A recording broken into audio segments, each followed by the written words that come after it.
Our discussion now is Democratic Senator Amy Klobuchar of Minnesota. She is the chair of the Senate Rules Committee, which has oversight over federal elections. Senator Klobuchar, thank you very much for joining us. It looks like that bus, I don't know, it might be coming your way, and some of those people might need to talk to you.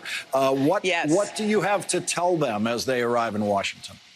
Well, I had met with Representative Hinojosa when she was here last time, and I believe they're doing what's right.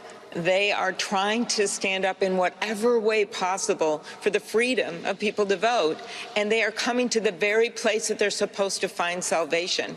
And I really actually like that she brought up Lyndon Johnson, who, along with Vice President Hubert Humphrey, pushed hard to get legislation through to protect civil rights in the 60s.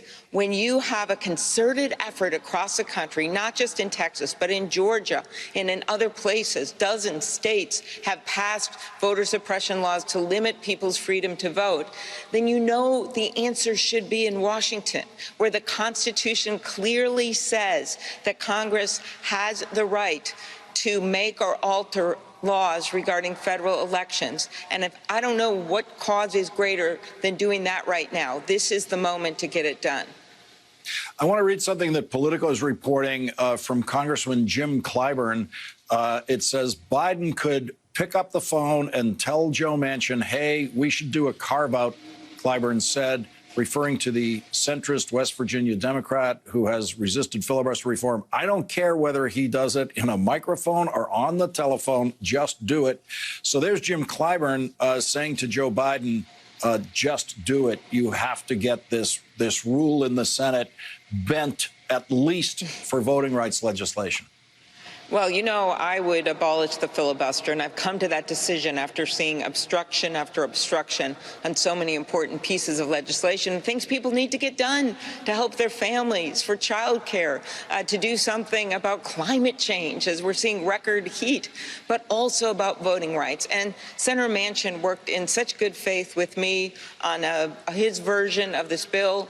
We were very close to getting an agreement. It has all kinds of things, same-day registration, some very strong provisions. And I think that when you listen to him, he talks about the standing filibuster and changes that we could make to the reform the bill and reform the law. So I'm still hopeful that we will see change. And I can tell you in the meantime, I'm taking the Rules Committee for the first time in over 2 decades on the road. And we are going to Georgia, another place where you've seen voter suppression efforts. And I'm also looking forward to seeing President Biden's speech tomorrow, joining Vice President Harris, who today was in Michigan.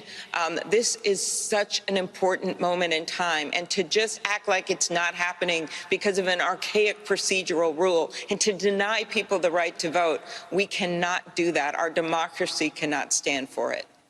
I want to go back to that point you just made about the hearing in Georgia. The Rules Committee is going to have a field hearing. That's called a field hearing when you go outside of Washington. I've never seen the Rules Committee go outside of Washington, as you just mentioned. And this is a field hearing on voting rights, and you're going to have it in Georgia. Why that location, and what do you expect to accomplish? Well, as you know, Lawrence, the legislature there has done everything they could to mess around with voting rights and made it so that literally now you can't give the voters water and food. Volunteers can't do that.